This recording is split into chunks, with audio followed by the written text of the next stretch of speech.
हमारे इस क्षेत्र के लोकप्रिय प्रत्याशी, हमारे साथी श्री नवीन जिंदल जी, हमारी महामंत्री डॉक्टर अर्चना गुप्ता जी, श्री सुभाष सुधा जी, श्री अशोक गुजर जी, हमारे जिला के अध्यक्ष श्रीमती कमलेश ढांडा जी, श्री लीलाराम जी, जनरल डीपी वत्स जी, हमारे तेजवीर सिंह जी, दिनेश कौशिक जी, कैलाश भगत जी, कुलवंत बाजीगर जी, रवि तारामवली जी, हमारे मंच पर उपस्थित सभी वरिष्ठ पदाधिकारीगण और यहाँ इतनी बड़ी संख्या में, इतनी गर्मी में आए हुए देवियों और सज्जनों, मेरे युवा साथी और मीडिया के मेरे साथी, प्रिंट मीडिया और इलेक्ट्रॉनिक मीडिया के मेरे साथी, मेरा यह सौभाग्य है कि आज कैथल में आप सब लोगों के दर्शन करने का सौभाग्य मिला है। और जो मैंने यहां आप लोगों के मन में जो उत्साह देखा, जो उमंग देख रहा हूं, जो ऊर्जा देख रहा हूं, वह मुझे विश्वास दिला रहा है कि आपने नवीन जिंदल जी को दिल्ली भेजने का मन बना लिया है। मित्रों, मुझसे पूर्व नवीन जिंदल जी ने और नायब सिंह सैनी जी ने आपके सामने जो देश में काम हुआ, जो कैथल में काम हुआ, जो हरियाणा में काम हुआ, उसकी एक लंबी लिस्ट, लंबी सूची आपके सामने रखी है। मैं एक ही बात कहना चाहता हूं कि हमें यह समझना पड़ेगा कि प्रधानमंत्री मोदी जी के नेतृत्व में सिर्फ हरियाणा ही नहीं बदला, सिर्फ देश ही नहीं बदला, मोदी जी के नेतृत्व में भारत की राजनीति की संस्कृति बदल गई, कामकाज का तरीका बदल गया। यह हमको समझना चाहिए। आप याद करो, 10 साल पहले साधारण मनुष्य, साधारण व्यक्ति, साधारण नागरिक, उसके मन से क्या निकलता था? उसके मन से यह निकलता था कि इस देश में कुछ नहीं बदलने वाला है, सब ऐसे ही चलने वाला है, कुछ बदलेगा नहीं, हमें हमारे हाल पर ही छोड़ दिया गया है। एक उदासीन मानसिकता हमको घेरे हुए थी। लेकिन 10 साल के अंदर इतना बड़ा अंतर आया है कि आज मोदी जी के नेतृत्व में सारा देश विकसित भारत के संकल्प को लेकर के अपने संकल्प को पूरा करने चल पड़ा है। यह बदलता भारत है। एक समय था राजनीति होती थी जाति के नाम पर, राजनीति होती थी धर्म के नाम पर, राजनीति होती थी इलाका के नाम पर, राजनीति होती थी पहाड़ और मैदान का फर्क करके। और लंबे समय तक शासकों ने भाई को भाई से लड़ाया, जाति को जाति से लड़ाई, धर्म को धर्म से लड़ाया। लेकिन प्रधानमंत्री मोदी जी के नेतृत्व में सारा देश एक मंत्र के साथ चल पड़ा, सबका साथ, सबका विकास, सबका विश्वास, सबका प्रयास। और इस मंत्र के साथ विकासवाद के साथ चल पड़ा, विकासवाद के साथ। आज जवाबदेही की राजनीति हो गई, आज अकाउंटेबिलिटी की राजनीति हो गई, आज रिपोर्ट कार्ड की राजनीति हो गई। अभी नवीन जिंदल जी आपके सामने रिपोर्ट कार्ड रख रहे थे, अभी आपके सामने नायब सिंह सैनी साहब रिपोर्ट कार्ड रख रहे थे। यह संस्कृति, जवाबदेही की संस्कृति, यह संस्कृति, यह परिभाषा मोदी जी ने स्थापित की है इस देश में। इसको हमको समझना चाहिए। और एक बड़े स्पष्ट शब्दों में उन्होंने कहा, देश के लिए काम करो, और देश के काम करने के लिए अगर कुछ परिवर्तन भी करना पड़ता है तो करो। पहले रिफॉर्म्स लाओ, परफॉर्म करो, ट्रांसफॉर्म करो, परिवर्तन ले आओ।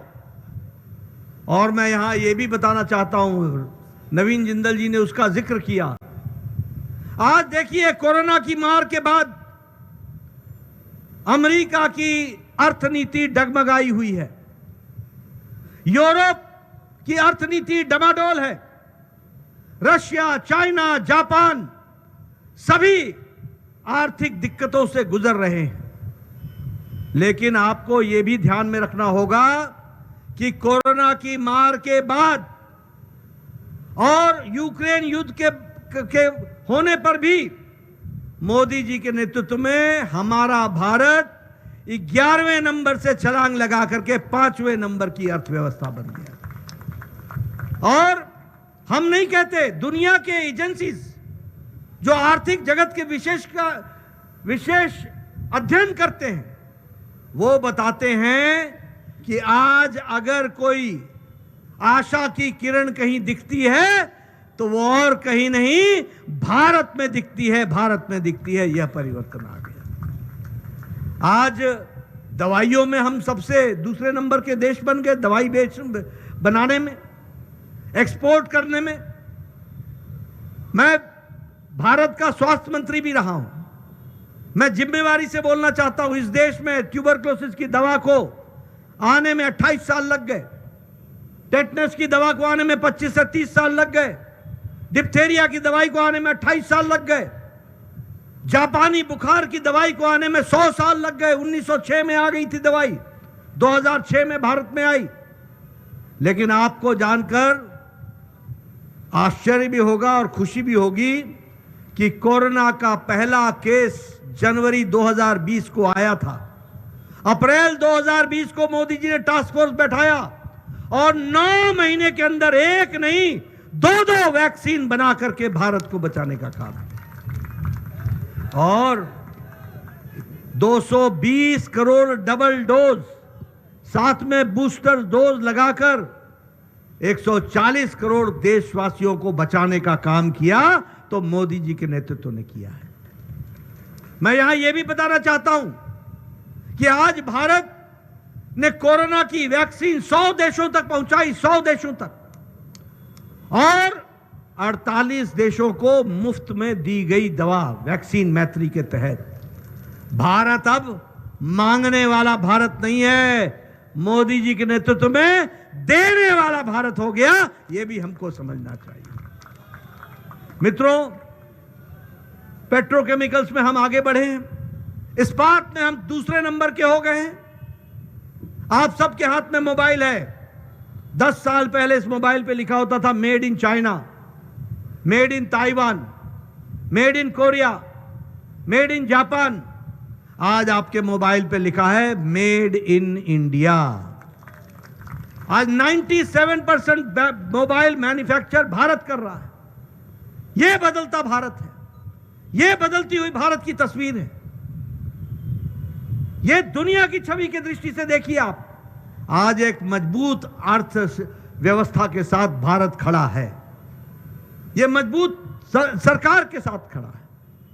और मैं यहां यह भी कहना चाहता हूं कि यह जो मजबूती है वो मोदी जी के नेतृत्व के कारण और उनके कठोर फैसले जो उन्होंने लिए उसके कारण आज भारत मजबूती के साथ आगे बढ़ रहा है। मैं एक बात और भी कहना चाहूंगा, मोदी जी के नेतृत्व में दुनिया में ही हमारी छवि सिर्फ आगे अच्छी नहीं हुई, देश भी मजबूत हुआ। गांव, गरीब, वंचित, पीड़ित, शोषित, दलित, युवा, किसान, महिला, इनको अगर किसी ने सशक्तिकरण किया, इनको किसी ने ताकत दी, तो वो आदरणीय प्रधानमंत्री मोदी जी की नीतियों ने दी, उनके कार्यक्रमों ने दी। आप बताइए, आज गांव-गांव में पक्की सड़क पहुंची है कि नहीं पहुंची है? जरा जोर से बोलो भैया, पहुंची है कि नहीं पहुंची है? पहुंची है कि नहीं? आज हजारों किलोमीटर सड़क प्रधानमंत्री ग्रामीण सड़क योजना में बन गई है।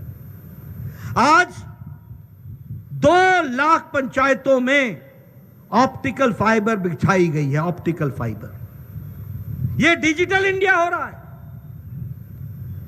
आज गांव में लगभग 2 से ज्यादा लाख गांवों में कॉमन सर्विस सेंटर खुल गया है। Common service centre. उस समय हमारे विरोधी बोला करते थे ये भारत तो अनपढ़ है, यहां डिजिटल का क्या काम होगा, यहां ये वाईफाई क्या करेगा, ये ऑप्टिकल फाइबर क्या करेगा। बोलते थे कि नहीं बोलते थे? बोलते थे कि नहीं? आज आपको बताना चाहता हूं कि रेडी पर बैठा हुआ सब्जी बेचने वाला भी आज डिजिटल ट्रांजैक्शन कर रहा है। डिजिटल ट्रांजैक्शन कर रहा है। यह बदलता भारत गांवों को मजबूत किया।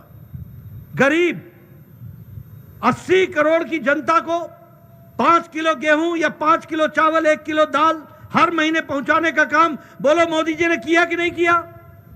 फर्क क्या पड़ा?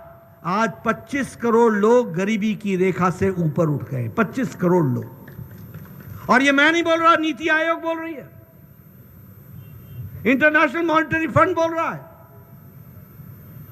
अंतर्राष्ट्रीय संगठन बोल रहे हैं कि आज 25 करोड़ लोग भारत के गरीबी से ऊपर उठ गए हैं। और अति गरीबी भारत में 1% से भी कम हो गई है। यह है मोदी जी का नेतृत्व, जिसको हमको समझना होगा। यह प्रधानमंत्री आवास योजना, यहां बैठे हमारे बहुत से विधायक बैठे हैं। मैं भी 1993 में विधायक बन गया था। मुझे याद है कि उस समय एक पंचायत में इंदिरा आवास योजना के 2 मकान मिला करते थे। 2 मकान, एक पंचायत को 2 मकान। मेरा वीडियो आकर के मेरे को बोलता था, नड्डा साहब आपको खुशखबरी सुनानी है, आपको एक पंचायत में 2 मकान मिले हैं, किसको दें? मैं कहता था 1 अनार 100 बीमार। भैया ये मकान तू ही रख ले, तू ही बांट ले, मैं क्या बांटूंगा।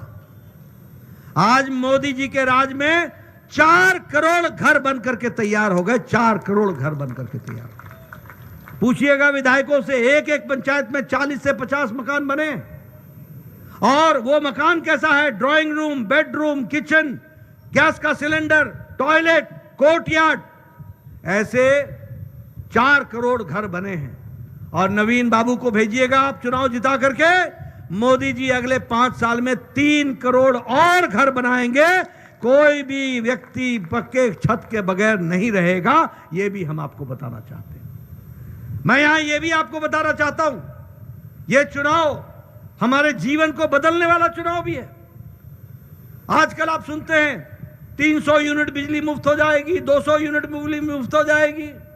मैं आपको बताना चाहता हूं, मोदी जी तीसरी बार प्रधानमंत्री बनेंगे और आप सबका बिजली का बिल 0 हो जाएगा। 0 कैसे होगा? प्रधानमंत्री हर घर मुफ्त सूर्य योजना। हर घर पे सौर ऊर्जा लगेगी, हर घर पर। और आपको बिजली का खर्च उस सौर ऊर्जा से होगी। और जो बिजली बचेगी वो सरकार ले लेगी, खरीद लेगी, और उसकी भी आमदनी आपको हो जाएगी। इसकी व्यवस्था की जाएगी। यह है बदलता भारत। आयुष्मान भारत की बात की, यहां बैठे हैं सभी एमएलए, इनसे पूछिए। नवीन जिंदल जी पहले एमपी रहे हैं, इनसे पूछिए। हम सब चिट्ठी लिखा करते थे, प्रधानमंत्री जी, मुख्यमंत्री जी, मेरे इलाके में एक गरीब व्यक्ति है, उसको कैंसर हो गया है, 2 लाख रुपए खर्च होगा उसके इलाज में, उसके पास पैसे नहीं है, उसका मकान बिक जाएगा, उसकी जमीन बिक जाएगी। गरीब आदमी की चिंता कीजिए। कभी हम 2 मांगते थे, हमको 1 मिलता था। कभी हम 1.5 मांगते थे, हमको 75 मिलता था। बाकी हम जनता से इकट्ठा करते थे। आज मोदी जी ने 50 करोड़ लोगों के लिए 10 करोड़ 74 लाख परिवार, जिसके बारे में अभी नवीन जिंदल जी ने बताया कि 365 करोड़ रुपए खर्च हुए हैं।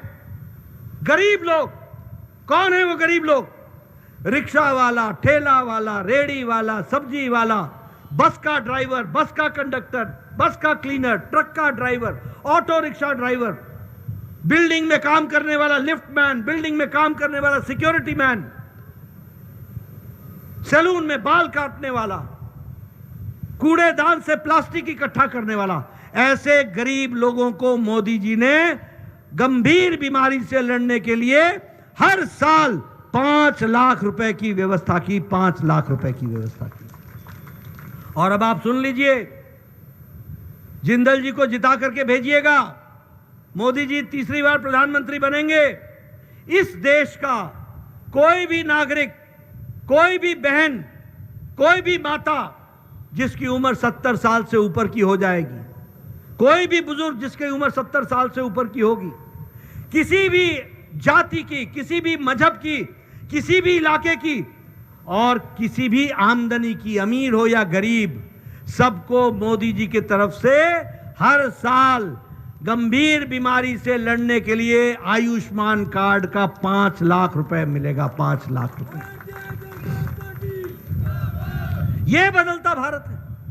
आप बताइए, पहले बहनें लंबी लंबी लाइन लगा करके पानी के लिए रुका करती थी कि नहीं रुका करती थी? जाया करती थी कि नहीं जाया करती थी? आज हर घर नल, हर घर जल, इस कार्यक्रम को आगे बढ़ाया है।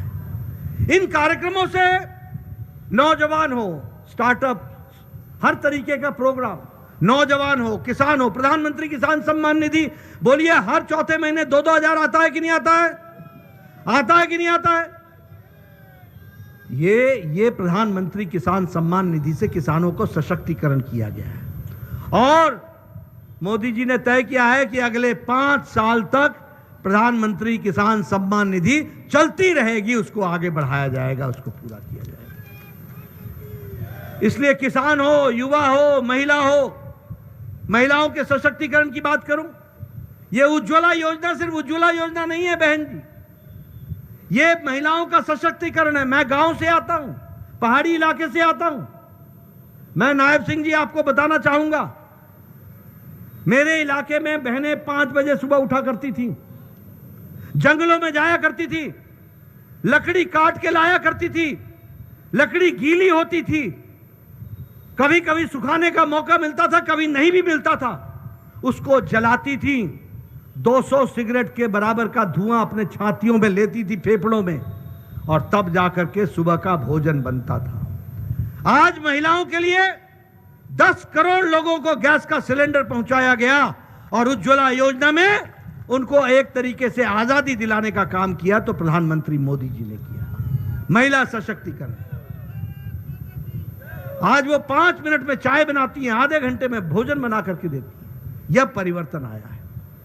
उसी तरीके से देखा जाए, 27 साल से महिला नारी शक्ति वंदन विधेयक 27 साल से लटका हुआ था, कोई पूछ नहीं रहा था। मोदी जी के नेतृत्व में 3 दिन के अंदर नारी शक्ति वंदन विधेयक पास हुआ, 3 दिन के अंदर। और आज अगली लोकसभा में और अगली विधानसभा में, अगली लोकसभा में और उससे अगली विधानसभा में आपके यहां 33% महिलाएं विधानसभा में और लोकसभा में बैठेंगी।